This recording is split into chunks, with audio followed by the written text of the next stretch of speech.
Sir నమస్తే sir. నమస్కారం అండి. సో ఢిల్లీలోని జంతర్ మంతర్ వేదికగా వేల మంది విద్యార్థులని గవర్నమెంట్ సెంట్రల్ గవర్నమెంట్ ఏర్పాటు చేసినటువంటి పోలీసులు లాఠీ చార్జ్ చేసి ఘోరంగా కొట్టారు. వాళ్ళకు మహిళలని లేదు, ఆడవాళ్ళని లేదు, ఘోరంగా కొట్టారు అనమాట. రక్తాలు కారుతా ఉన్నాయి. సో ఈ ఇన్సిడెంట్ పైన మీ ఒపీనియన్ ఏంటి? బాధ్యత లేకుండా ఏ కార్యక్రమం చేయకూడదు. మనకు అవకాశం ఉన్నంత వరకు, మనకు హక్కు ఉన్నంత వరకు ఎలాంటి నిరసన తెలుపుకోవచ్చు. గత 15 రోజులుగా కాక్రోచ్ జనతా పార్టీ నిరసన తెలుపుతూనే ఉంది. కానీ ఒక్కరైనా లాఠీలు తీసుకుని వచ్చారా? ఎవరినైనా కొట్టారా? కానీ పార్లమెంటు జరిగేటప్పుడు వికృత రూపం దాల్చి అరాచక శక్తుల్లాగా బయలుదేరి అన్యాయాలు చేస్తాం, పార్లమెంటును ముట్టడిస్తాం, మన దేశ సార్వభౌమాధికారాన్ని నాశనం చేస్తామని ఇష్టాన్రీతిగా చెలరేగిపోయి ఏదో మత్తు పదార్థం తిన్నటువంటి వ్యక్తుల్లాగా ప్రవర్తన చేసి ఎన్ని దెబ్బలు తిన్నా సరే ఎదిరిస్తాము అని అదొక రకమైన వికృత రూపం దాల్చి వెళ్ళారు. కాబట్టి వేళ పరిస్థితి వచ్చింది. అంటే విద్యార్థులు ఏమంటున్నారంటే మేము 20-15 రోజుల నుంచి కూడా ఈ విధంగా ప్రొటెస్ట్ చేస్తా ఉండే మీరు పట్టించుకోవట్లేదు కాబట్టి ఇట్లనైనా చేస్తే మీరు పట్టించుకుంటారని చెప్పేసి. పట్టించుకోవడం అంటే వాళ్ళని కోరిన కోరిక తీర్చడమా? అంటే విద్యాశాఖ మంత్రమో రిజైన్ చేస్తే పట్టించుకున్నట్టు, లేకపోతే పట్టించుకున్నట్ట? సంబంధిత అధికారులందరినీ కూడా సస్పెండ్ చేశారు, జైల్లో వేసే వాళ్ళని జైలు చేశారు, చర్చలు జరుగుతూనే ఉన్నాయి. మరి అదే రకంగా జరుగుతున్నప్పుడు శాంతియుతంగా మీరు ఎందుకు చేయట్లేదు? దేశాన్ని అస్థిరతపరిచే విధంగా మీరు ఎందుకు పోయి ఈ పోరాటం చేస్తున్నారు? అంటే ఎంతమంది అరెస్ట్ చేసినా కూడా మెయిన్ పాయింట్ ఉంది మాత్రం విద్యాశాఖ మంత్రి దగ్గరనే కదా. ఆయన ఎందుకు రిజైన్ చేయాలి? తప్పు జరిగితే మంత్రిని రిజైన్ చేయమంటారా? బాధ్యత ఉండక్కర్లా? జరిగిన తప్పు సరిదిద్దుతున్నారా లేదా? జరిగిన తప్పుకు పనిష్మెంట్ ఇస్తున్నారా లేదా? జరిగిన తప్పుకి అది క్లారిటీగా వాళ్ళతో చర్చిస్తున్నారా లేదా? ఇది కావాలి కదా మనకి. ఇక్కడ ఏదో ఒక మాట చెప్తా, కృష్ణకాంత్ పార్టీ దగ్గర గుంటపడిందని చెప్పి వెళ్ళి మన రేవంత్ రెడ్డిని రాజీనామా చేయమన్నట్టుంది.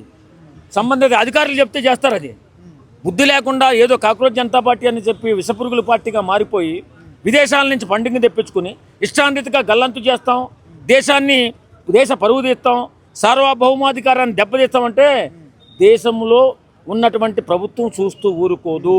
అంటే సార్ ఇప్పుడు సెంట్రల్ గవర్నమెంట్ బీజేపీ కాబట్టి బీజేపీకి సపోర్టర్స్ అందరూ కూడా సపోర్ట్ గానే మాట్లాడతారు. కానీ ఆ విద్యార్థుల ప్లేస్ లో ఉంటే తెలుస్తుంది నష్టపోయిన. నేను బీజేపీ సపోర్ట్ని కాదే, నేను సామాన్యుడిని. నేను మాట్లాడుతున్నా. మనకు ఒక పరిధి ఉంటుంది.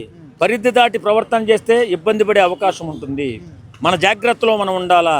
మనకు న్యాయం జరిగే విధంగా పోరాటం చేయాలా. ఇప్పుడు ఆ విద్యార్థులు అన్యాయం అయిపోయారు. ఆ విద్యార్థులకి ఏ రకంగా చేస్తే న్యాయం జరుగుతుందని ఆలోచన చేయాలి తప్ప మనకున్నటువంటి గౌరవాన్ని, మన పార్లమెంటు వ్యవస్థని తక్కువ చేసి చూడాలని విదేశీయులు కుట్ర పన్నుతున్న విధంగా కుట్ర పన్ని దేశ సార్వభౌమాధికారాన్ని దెబ్బకొడదామని చూస్తే ఎవరు ఊరుకోదు.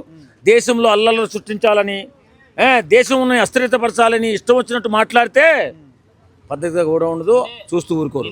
పార్లమెంట్ నుంచి మోదీ గారి కాన్వాయ్ పోయిందనమాట. అది ప్రొటెస్ట్ చేస్తున్నారు స్టూడెంట్స్ అని చెప్పి అక్కడ ఆయన పారిపోయారని చెప్పి అంటున్నారు జనాలు. మీరేమో వాళ్ళు మాట్లాడతారు. మన దేశం అంటే గౌరవం లేదు, మన మతం అంటే గౌరవం లేదు. సర్వమత సమ్మేళనంతో అద్భుతంగా అకుంఠిత అభివృద్ధితో ముందుకెళ్తున్న మన దేశాన్ని అస్థిరతపరచాలని చాలా దేశాలు కుట్రలు పన్ని ఇలాంటి వ్యక్తుల్ని ప్రేరేపించి ఇలాంటి మాటలు మాట్లాడుతున్నారు. ఒక దేశ ప్రధాని పారిపోవడం ఉంటుందా? కావాలని వీళ్ళు ఈ రకంగా మాట్లాడితేనే ఈ రకమైన లాఠీ చార్జీలు చేయవలసి వస్తుంది. ఇంకా ఏదైనా కానీ అమాయకమైనటువంటి విద్యార్థులని అంత ఘోరంగా కొట్టడం మాత్రం తప్పు. అమాయకుల్ని ప్రేరేపించిన వాడిది తప్పు. అమాయకులు రావడం తప్పు.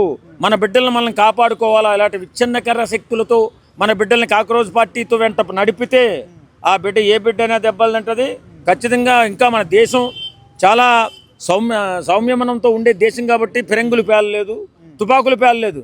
దుర్మార్గంగా పార్లమెంటుని ముట్టడించాలని లోపలికి వెళ్ళిపోవడం కావాలని వీళ్ళు కోరిన కోరిక వాళ్ళ ఆశ అత్యాశ అయిపోయింది.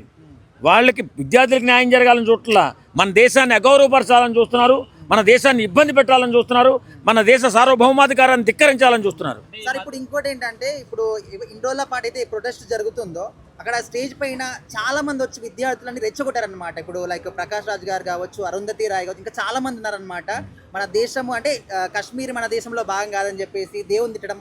అంటే ఆ స్టేజ్ ఏంటి, వాళ్ళు మాట్లాడిన మాటలు ఏంటి, విద్యార్థులని రెచ్చగొట్టి గాలి వదిలేస్తారు, అనవసరంగా దెబ్బలు తినిపించారని చెప్పేసి ఇప్పుడు ఉద్రేకపరిచేటటువంటి మాట్లాడడం మన దేశాన్ని, మన సాంప్రదాయాన్ని, హిందూ సాంప్రదాయాన్ని విపరీతంగా మాట్లాడడం, గౌరవం లేకుండా మాట్లాడడం, మన సాంప్రదాయాన్ని, మన దేవుళ్ళని, మన సంస్కారాన్ని తక్కువ చేసి మాట్లాడు. ఈ మధ్య ప్రకాష్ రాజ్ లాంటి దరిద్రులు చాలామంది మన దేశంలో చీడపురుగులుగా మారిపోయి ఇలాంటి వాళ్ళకు సపోర్ట్ చేస్తూ పిల్లల్ని అమాయకులు చేసి వాడుకుంటున్నారు.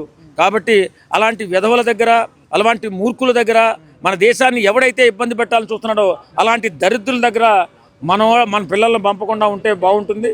కేవలం ఆ ఇలాంటి దుర్మార్గుల వల్లే నిన్న జరిగినటువంటి సంఘటన జరిగిందని చెప్పి నేను అనుకుంటున్నాను. అంటే నెక్స్ట్ టైం బీజేపీ రాదు, ఇలానే జరుగుతుంది. ఎందుకంటే పెట్రోల్ విషయంలో జరిగింది, రోడ్లు బాగాలేవు, అలానే ఇప్పుడు neat paper. Next time BJP రాదని చెప్పి చాలా మంది చెప్తున్నారు, జనాలు ఓటేయరని చెప్పి మీరేమంటారు? వాళ్ళు కావాలని ఎన్నో రకాలుగా మాట్లాడుతూ ఉంటారు.